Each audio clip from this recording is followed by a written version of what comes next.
Mame Patricia Apiaje, HMJ Sawya Ketesi and Wessisum, who was senior high school now de Banua, and Maninho who say be a bepre, a manual same moody baby school at Umuono. Chief Imam woman sinimu wo twufatemo kwanso e de to just say obakuto asepa mebunu ni wi no no omotwe free hu Johnson asie dun katia aka say HMJ asante mantemu grassroots modemo e na ama amanyoku na do be omadu yi na sanso e na a police form wa so kwala say so mani abli nyina ne say kwale na je so mu bomodi adrodro paint obi akwa kwose ba ako na no mani abrepa Ohene ejekum tabono enemidi awie mene Mame ama eduwa ensam no enchiremu eni Ebusia ye free samno ase ama oni ekopie mu otwifo atemokwa emensimu ena anu efia da etwemu ne enuanu mozimifo omudo omofast ni bewieye ne sentini ene omukwohyiehiem ewo mox ahodo wo eye wiase fanya nyinada ekoda ala seso abo ho ban a wotumi di fast na akwawieye na ukopie mu otwifo atemokwa emensimu so a oho ene omoso eye omodi a no eye district mox wo ene omunyina akwohia ekoda awurade asebekire ala ase na enumu ena chese Alhaji Wasman Hussein Musa wano eye district chief imam Emma Chufatimo kwa ono enso din sabi tudwa na watwe se obepie mo Chufatimo kwa mensibo pa de wi nom eni ndubani meburu de omho adimpa eno to bakoto asrepa so mo twa mo mfiri na mo mo hye no so se asumdwe so etumi bua mo mai bi akoso asumdwe ma eboa Emma district anasa mensim bi etumpon enti nyina ye fa asumdwe ni wodokro ye enti Chufatimo kwa krom wo na etumi mmoa na je se kro no so etumpon se wi ni de obakoto asrepa meburu no mo twa mo mfiri hu الله أكبر الله أكبر الله إياك نعبد وإياك أفلقوا إلى السماء كذبت قبلهم قوم الله لمن حمده اللهم ربنا ولك الحمد الله أكبر الله سمع الله لمن حمده اللهم ربنا الله أكبر الله أكبر لا يدخل منه الصائمون يوم القيامة أن تتصافى الأرواح وأن تتعانق النفوس أنت كسا ووتي نانو eka hubi na Alhaji Wasman Hussein edibato matiri so a ya twemi egun ya homa so de abrawum na wonu so eye wonu nyamfo tidi bondi ono so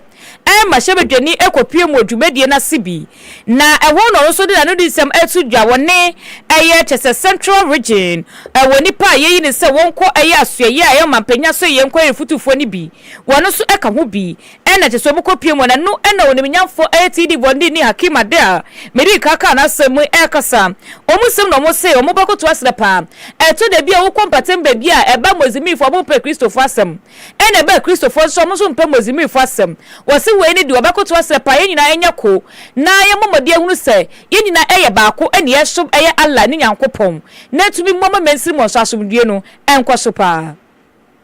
Gina ya Yoruba, Gina ya Adam, Anano, and Nati, as a sea of your and the answer with the editor, Sabia Baya, or talking on Shra, the Doko Muslim, he said, in a fair time, and you come to the edge, and the Akabia, or Hubia, you will see na eruwachi no na ayemensib krachi a wono so ewo ayetwufatimo kwamensini mu wonim nyamfo Isaac Yosin enso edi bitu aso woni nsem ne de yakoma ayemozimi suku wa wo ayetwufatimo kwampatem wo wochirema okopimo suku awodo a chese ayemozimi fo suku na achwechwefo ni wokra wose ne senti Ghana mampani John Dramani Mahama ya na dwese emra cheso mo training college ni awodo na ombeba montire so abesuma baya potoka se kan national service no wose Ghana mampani John Dramani Mahama ni asoya omomode ahwe humasia so ya madwere se omdik sankofo ni bi ebeba mozimi school ahodo titi no omo acheso mo esua arabic na omo kire binum no motumi aboa na so mo so aba besua abekira de ama mo franso esua sa nneoma ni bi sa ene na oche se no ntini sentinum etwufate mo kwa mensim so mozimi fo school no omo so benya bi aban no so implement ebe kwa ase o sheda fa Islamic teachers ankasa omo point de ewo Islam mu omo de ebe da ye ewo Islamic school ya me ya adoma enje aban no this policy to the youth implementation e de bobo the ambassador mechanic say a teacher wa omo tre Arabic especially ewo modern school ebe be so de nyina ye bomba ye enta aban na eba no Arabic teaching ni dia say a teacher wo be ho omo de mfala na Mensimu krachi penyina wa wotu fatimo kwa mensimu eni yakote ni nkano ni minyafo Isaac Yosin. Na ensefufu mu ono Honorable Patrick Honorable Patricia Piaji wonne ye uko asokwa Kumasi abato mpesua no so won mu a wonne ye mra sebedwani ewo ho ensa asokwa abato mpesua so no onumnyamfo ana wura ire Patricia Apiaji mama part wonne ye mra sebedwani ewo ho na akodom kuma no afamu mra sebedwafi a wonne ye edom kuma na bandani abedi akiri mprempren ya meka sei na won nam akwakopiem ewo ye school mu na won mi se ukosa secondary school no a ya na wo mu wo school no enkwadaafo adanse nkwadantofe wa no wo mu ekube ya wo tie ya ye friend say tertiary students confederation ya friend testcon na enum wo na wo ka kire wo say ya memo wo mu emfere nkwadan pii no se komane se bi a wo mu te sa testcon no na ye amanyo sem kuo wo school mu sa no a wo mu fere so mu do ho behim obi wa osuo so no ho behim obi kura hwese de atemdie ene kasatwue ni sa kasafin ni ade bia na ekoso no a ompese wode no bedishim ebi so kura hwe nyamesom mu ni ade sede ne masite no hu ne se wode ho kohyemu a ya na etia sa ne ma ne nyina nti no ompese wode ho kura behemu wom ena maami Patricia Piaji ka che omo sem eno mpodi ma enya ade ya hu bi ma omo temia no mo hwese omo do ho behim ne se bi a ya ti se bi akuo no wonti no emwa bi na betum de aboma na de aboa na mu se wo petumi di ana se bi a wo pa kan die tumi bi wo mu ne de wo se matwe ho afirim da bi wo se nyina ro mo hwese wo mu do ho behim di tiri pa no eye ma no sanse eye sa hyase no ano mo hyase edom ho wurawura mu a na aboa sanse emperefo se adwene hoyi ye komu ansa ya ho na ye hu wi ansa ya komu enti hyase sa no na do ho agimbi na etimi aboa sanse kan ma ba ya na ye tunu di ansa na wanyini. It was our mothers, our grandmothers, and market women who were out there championing the cause. Because there's one thing that they believed in. What are our values, or what is our core value? It's something that we need to stress and ensure that we maintain that. Because if we emphasize on that and focus on that, then you begin to understand whatever policy drives us in our party. If you lose that, you will never understand what MPP stands for and why you should be a staunch member of the party. Now, as a party, we are faced with limited number of females who are leading the chart of our party, and it is important. This idea of women organizers' position and only sometimes the youth organizers' position that you occupy, I don't think it's enough. I will charge you. What is critical at this moment is how you're able to mobilize. And in mobilizing, I think a number of people are talking about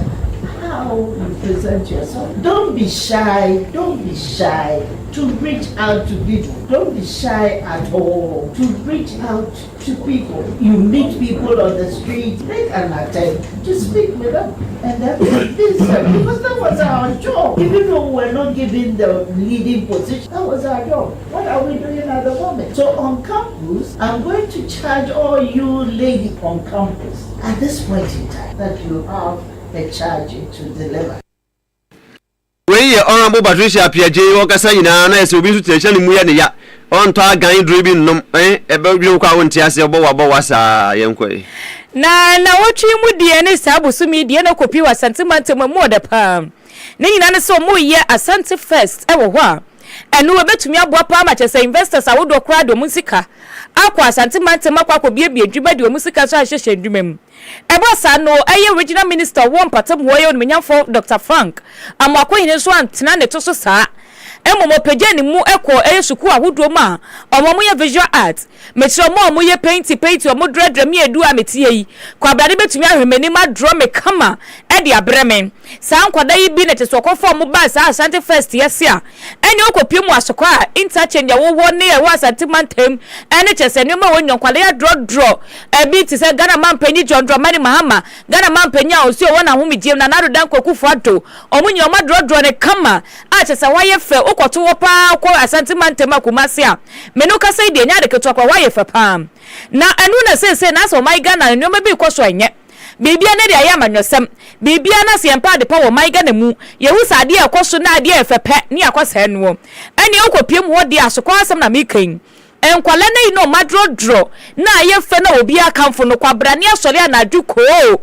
asole atampaint bia enye fe bi e de akwa dro asedro ne kura ma me se ba kwa modro sei na no ahono wakodro bia ka na no ahoro by force enu na ba sa na pedifo se da bi sa bofro betumi efri ne suku ababa dra de na wo showcase ne talent e wusa ono so nyoma bi wanimu e ma man foforo so behu sa you o man ka na won kwale bi mutumi draw say betu be form ne de no bi akosan ne kwa de omo so de omo ntira sesa ne se ntira man panifo bo mode ahye se ma police form mo asokwa mo mode ahye hwehwemu yie wo bi bi okodi sansa mone no omo mode anche no no mo ma mra ne ni no kura na woni pa woni sem tro for twe nkomo ukopie mu asokwa municipal assembly wono ene emesi penyin ewo ho worimnyafo amokamel wono ena wasesese no wono ankase wakwa posifo ena no makɔretwe kɔmɔsɛ momɔde anya hwehwɛbu yie woni pa bi odi sansa mɔne no ɔmo ntwene mmra na mmra no ene ndi pa ade we wa want to know etuma sa ade we ya wo su kwabane oba kita ba sa ade enti ba bi etia wo su kamera bo ha be camera the mama signal for ha man no man de wa na me ahe so whether they can find the person the one with the district crime officer wa haidi o mbe ye ho adwuma ji anya di kaya obetimi asɛ o man enti we orunyafo amokamel wa watumi anye obi so kwaye ya wo man bi de na wo kɔso ane atwe wo ba fam na Asante mantem ho na ye kɔ ensuta kwaman beposo na sahaba tompesua so ho na dwemtiane de ma the National Democratic Congress NDC amanyoku no akwakoduru sanse na nsem wona mu a woyese oda ase aprobo okɔ hya ase achepa sanse okɔ mpesua so ntino wogusua na mu akoduru Asante mantem ho mo ana ho no na wo kire mu kyese ukwa Asante mantem a sesi ana manyoku NDC no ejan na so kakra ya mo etum pon komani be kan say improving aje so mo komani mpa na say wo ma ho keka no akosoro na ne enti a wo se abasa na nyina no yese mre bi atwam wo na wo ha bekasa amanyoku no wo mu a wo mu wo fom pa kan say grassroots no na wo mo ne mparefo no kita wudi no ehire anye wano eni soro bi asa na se mu hu se wo be hia sa abre bi ano wo be sa wo mu wo fom pa no esan se bia mo se benya adom priority nti wo ya ne di maprawo na nso priority ne mu ntwia so enti aba ne sa no wo no wo hya ase ho no wo no woni ba bia wura ene nipa wo ne ko bo mpu ni mpu a ebi kwa make say no bu won ma wo hia hwe wo hia one tot na adwan sa wo bi so kura hia siga ba ko ri hukura man nka tot na fa mano peace no a de man keke na ja wo twi bia wonne kasa e beto ntrim nti tane mani bia kakra didi mu a na wo modi di nkoma ma ferie amanyoku ne ho aya akondo ayefefefe sa ahwe ayato no no wo hwe wadi mu odum se yesu hu ba bia kama na wotem je say na ma hemfo so ebi mu ewu mu wodo wo ma yade pa kire say wo mu hu amanyoku NDC no ene pa wo mu ba wo mutimi de ba ene no wo mu aye NDC amanyoku atu enso mu nya be ku Santana na wo mu ade atumu sa amana ko wie sa mpempenso ye nei wo wudum sa amanyoku no aye kama sa nti wori na ase na emu mu wo ka kire wo mu say bibia ni a eyentobo ase ewo se wo mu hia enema pi fra amanyoku no hode wo mbato mo bo ase bibia ni ho a wo mu aka ya amanyoku no enkaye ni nyina egu nkrata mu ho a de chie bia wo mbie mba ko mienu saa karafa to so mienu miensan na enum nsia se so for ne bible na wo mahwe mu a nti wo madi hia de wo mbekɔ so ayɛ kakra de ama wo Asante mantem a membe fa no se eye logo area fo enti mo ncheche ye ba bi amose eho eden no ne enko ho nipa ne wo ho ye ne wo mo nko kasa na wanya akwanya nka wasem amma nipa no antia ubeda sakra na je amana beka enti enko obi anche ya wi obi amoye obi anya hwe mo mi enko ene etisi mu a Nane Nana Patinum, Sham, no, a canka, it Antimamu Abadia. I tell the group, but you know who say, I don't know, Dr. Baumia Crab, and so has a free. And until a crank, and an campaign. Now, a batua in Sunshine so by, and they who say, a Juma Ebayan, and Anum Mabuay, Santimai, actually, Abua, and Papa said, for the first time. We share a Santi reach by NDC, every brain, 28% or I do know what people it's meeting Kunim. In the end, yes, here they are 30% to crowd. And you transform by 91%, come with 30%, 35%. I say, empty phone Kunya, Yanya Manaboswa, and then night. So the be a man, such a 9 years, such a 9 years, such a 9. And yet, results why you can see a new no. Then can no crena ye can French more. And can be senior seat very doom. As I say, Yantia by noon. Then now so we have a simple couple of Monamos certificate. No couple of numbers. And no numina chino in young watch. As I say, a bin see that. I don't think an annum, a dream would be, as I say, a higher. Would have go to. Come back, and no near can't see a near the power president. Jones na see dun katia ye dwamtiane de ma NDC awanyoku na wote se wo cheche nsemu we isuta kwa man bepo so na wokoye na wochi mu Ghana mampani John Dramani Mahama ekopiem ewo dwumedie biase UN we chese nkwasuma amai fofodi o mai Ghana ko mu asese ne yesi ye pese mu hu se crime etiamra eno ti Ghana mampani John Dramani Mahama kwase wokakasa na yetumi ato ho abane aresi ebedi nkunim ampa so kopiem no no na koi woni mnyamfo ku deto ablakwa no so osofo a wo hye amano nsem so ekopiem wase bi na endrada enabato no ko so nyame chade abato no kwa wie no mai Ghana ensama yekeka Ghana mampanyi convention mu nyinada no omo a omoto abane mai amai omo sorry omoto abane mai 123 that to emai ye na ba sa na je so mai Ghana yedi nkurima ne sa na yese sa enkwasum no omode yekọ ni nyina no chese crime no je se tia pa ye na no ba sa na omoto abane wie na yo nimyafo ku de to abrakwa ye se eni obakasa pa nsem twerefo mo fa mic ne mra na menka menu masam enkyere ene wo chese sa enkurimdi o mai Ghana yetumi adi ewo UN ene nsem anase ne mo mokwa woni dwumadie yi wo se ni nyina no enye bibia o na mom ahyo mai Ghana ye nananom a omonye o ba bi kwa mo brai won kwasum no ahyo mani munyam we ye ni je kase pa aba o mai Ghana ya sase so cause of justice, and we have done that so emphatically. Those who voted in favor, 123 member states of the United Nations, 52 abstained, and only 3 voted against. This is an emphatic victory for justice, and our ancestors, Africans, and all people of African descent are today honored that our humanity and our dignity have been restored. Let me, on behalf of the African Group, express our profound appreciation to all member states who supported this resolution. We wish to thank those who engage in its consideration in a spirit of dialogue, reflection, and good faith. We acknowledge that views differ during this process, and we note the positions taken by delegations that were not in a position to support the resolution at this time. The adoption of this text is not an arrival at a destination, but rather a major step in our ongoing journey and collective conversation for reparatory justice. We remain committed to continued engagement with all member states in the shared spirit of cooperation. We have Oni po wakasa wura okuje to ablakwa wono ena yo sofo a wo hwama no nsem so ewo manyimu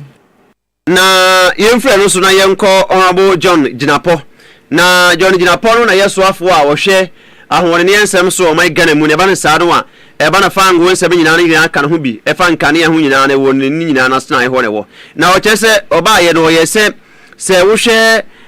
fango ho dwa no a ye di no a wo mo de siri ba ko bi abeto so a eni a wo to fango bi a ne bu aye bu tabako bi a ye eda so a yo se wotua e de ma ban na saa entoso na wo mo de aba no a ye to a wo mo age no ye 1 cedi per liter fuel living no mo de ba ye no nokure ni ebi no mo ka se be ya nkomo yin floridi pa ye dom kuma no eje se nka omu yimfiri wo se de be na Iran wo ma yo madwen so omu no ayatola ikamene ne bayi a wo no so obedi ade wo do se ntokwa no nyanya yo jise ne boadwo ade ado na Trump ni Israel aye no aye ne himba ba she na horoba obi antimi se ne so onyai da enya ne nya china entu oro oguso a wo ko na kuma ntoro ima wonyaye wo mo so horo mo na Japan we rim se do no wa wo mo di wuom wo horo mo sa no wa nennemu awuom olungulungu do le piem wo yamayimu nenne wo mo ko ya wo mo so pato bae e de ko nsu bonte so anase poro so ese sa ayi ahyem muntum a e de sa fa ngo na munsuo so de bre ni nyina no wo mo di je tum wo hye ni wo poiso no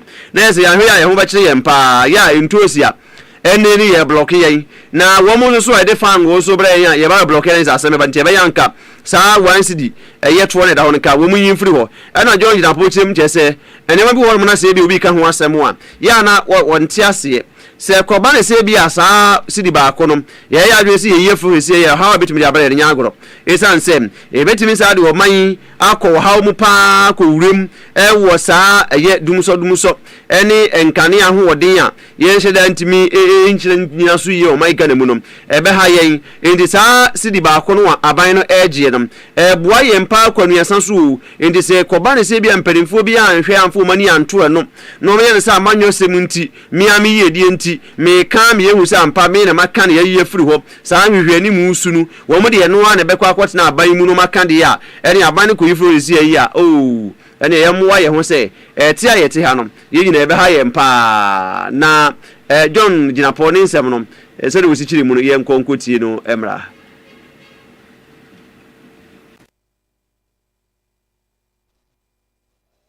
Fortunately, we are not at the 23 CDMA, and it's largely on account of the management of the economy. Because of the way the economy has been managed, like you said, the three factors, the component of the exchange rate has been duly contained. Now, I agree with my brother that government must do something when it gets to a certain level. And like I said, all options are on the table. We are consulting amongst ourselves. And so it's not as if we've indicated that nothing can be done. And Honorable Hassan, if you may recall, this very house, when we assumed office, consolidated all these price stabilization levies into one levy. So the era where the Minister of Energy could unilaterally suspend the price stabilization recovery levy doesn't even pertain. So I don't even have the leverage. And it's this house that passed that law. You decided to consolidate all the levies into one, and now it's an energy sector levy. But we would monitor the situation, and we would take steps to ensure that the consumer is not overburdened. There's always a threshold. You can't allow the consumer to pay beyond a certain level. And so when it becomes necessary that that decision be taken, I'm sure that that decision will be taken. But once again, my final comment, let us not take a decision which gives a short-term gain, but will pay dearly for it going forward. And we've all seen that before. We ought to be very, very careful and be guided in our discourse. CD before.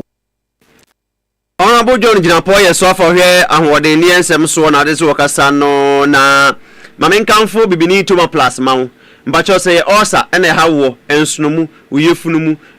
ebia uminim ana se akọ hefa babia uyemu no ankasa no babia wudi guonu a ni nyina afa ne bra na aduru e wose wunya no eye bibini toma plus aduru ne de ye osa aduru namu jai ente se bia wakọ na hospital wakọ ye hwemu no wo mo je se eye osa ne hawo de ya nkari yimpa metimi aka nche se kona koto bibini tuma plus nennom na abrofo duru no a no no ne de fasi wansa sanse duru we ni siresi ye no ebe boa maji osa ni nyina firi ho kofo edi ho adanse de nya agro jise bia wo de no unko hwemu hu se ye osa na se ye osa nko ade a bo kesu gor ma bo so wase ni yefra kutu gor mo jan nan ya na sa itumuni ade ne jise ne ma bebe wo horo mo ana sa obofro ase nsonsono enso warum susunu ayi nyaida wo chika se etimi ya ya na sa wonfe ni ma sheda nko yiri na no bibini tuma plus ura pharmaceutical shop bia ne ko tobi na emwa pa uko na sebia mo ho ne ade sei no a da Michael mo ho wo mbehwe nyanto boase a cheche se besi anu no ne se besi aboa nyina wo pese utubi ton a free 0541 337 816 and 0256 431 200 na ne bibini tuma plus 4 nim komone tubi na adupade e no one ton ho Big Joe Paint aka do nyina papa no hemfie ne ho se ye mfrafra se wonu ya woto dodo se na ope contractor fo a mo pese mo koye painting mo amoye painters a mo hia paint dodo bi anom eye big joe ho na wese mo ko number ni frɛ mprempren yai na bisa no 0557 599133 0557 599133 na woni big joe enkasa woni dat kufo so ni nkomo na omomwa osikasem mu esanse sikasem mu de ya na ye obinim wa maben pa wo no maka omutia bum eyedunkwa area teachers cooperative credit union achechefo ene mpedefo ahodo bi na aka omutia bum wo se yemwa bu sika no na yemfa ntisika kora bia kituo bi na yemfa mwa adehia wo mu hie sika ampa wo ye ne sa no anyini akoduru mpempeso se award a wo mu agye wo Ghana ha enya agro se ba sa eye credit cooperative union wa wo moto so mienu wo Ghana ha nyina wo mo bom modem papa nya agro se ye ma besia usika akra wato wo ne nyina so ma besia ana se bia eku nsore na muri musika esie ho nyina so age besia bi na muri akosi asodan na muri akosi nnwuma ahodo mo a mo ye kwia mo a ntosi isi ne mo nkwaji sika wo datku ho besia mfa nkoye patra woni mu waseda ntosi ne ho be kwa atwi wo mo beta mo nya bia kutua wo no moka na wasanya mfaso wo so enti ukwa wo badwosi doso pa se be kwa ebi wo ho wasa kropon di aso ena dunkwa no fe anso wo mo ha masi guest house kama pa direct nkofo kra wo mko jibi wo ho mo da ho aye so ho ne de som ya ho wo dunkwa se nursing training wo mu dine wo chi ho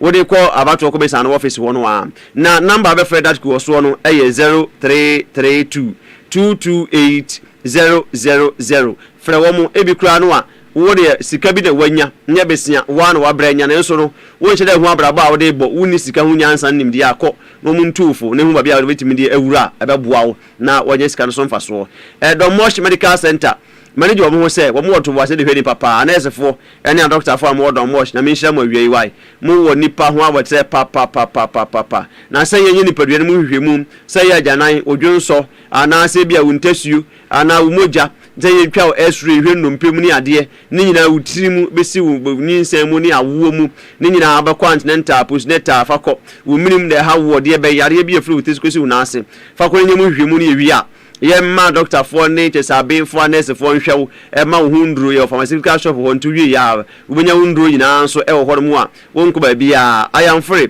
petrol so filling station ho no adu nkwani ayamfre quantum point so asem na make you number is 0332 097947 0332097947 woni Domosh medical center enin komo insu ya medimi aka information nom special ice natural mineral water na bela kwa mama yakusu prince woni ampaw wo meboa pa wo humi anu apai me entri wo ma jeso mo no wo wura nanim tipa obenya nto boa se nsu ro se da wo hia lidi abotwe do aso nim ho eguo se ya prince bank ko wensu eguo nyagro wa wonti ne guo sa no ye ha ya anu an ye nom wo ba ha obi mbese nsu ha nom wo ba ne sia dispenser wa ko bubu twiro sa akura wo gu nsu obunya nko bebe no na wa hwe bi ni wa nom budum se mu wo de kama na akro no ayi ase ye de serve party ase wedding ase efie mission house do na de ma asofo yi mo no masade o mu nto nsu ya na etomo wo nsu e ben de yesum wo mu entinum wokwa no wakwa jibi na aboa pa na obetima frɛ maami akusia prince wo 0545 805261 0545 805261 na woni maami akusia prince akasani asomo na vego target electrical so hasi makasa nkania no se de ya na esi dumso na embo nkaye no wa hwede ye bese wo ne manti ato ne man papa wo ewu mu no ye dumso kra no wa unsuru de ewu mu na abo ho ban eji ko vego target electrical and home appliances ho na ye mo awo sa kwan ne so ye de boba hodo aba ya ebedum kania na charge ya ndes alusis no de hwe wo ba bia de ju duma bia one way gangre wo ho na afi cables earth rod ceiling standing fan fridge tv mum door keys mu china door mu building materials mu ni nyina bi ho school bag dudu bia ohia bia utu akoto ana sa pere ba ku mi ensa kitchen appliance ni nyina bebri de beguma ne border form ye wo I am ferry park is even need de mehwe few steps de come ice gate wono ajaman kwa no so 0545 501 710 0557 235569 wholesale retail ye wurama kwa amana ne tew ne abasisi ya ye kopiem wa manoni a meno ka say de Australia ena say so mo de taboa to Iran tourist so mekre omo me free Iran mem akọ Australia say omo kwa hwe nioma a che say mo ade nyame e de adom won e bi say force ni che say nioma kwa ye mu nioma e feyi tourism attraction asem na meken enu mu ena omo che so mo de taboa ato so na 6 months valid visas no 6 months ena omo so mo de taboa to say say obi ho no obasa Australia also ba be hwehwe asesa no mani bia owie no a de ade akoye to mu da no atena se wono wo nko biem no akwatena kuro ne so omo se sa de de nya de o print se no ka se de omo so mo bom ho ban omo makwa na Iran fo mfro mo memu embe ka so bo ba be tourist attraction bi se na masa be ka wonti no omo de sa tabo na ba no so omo so mo ye na etumi aboa pa no nsem epie fra ba me de emu nsem adane akiri ama wo no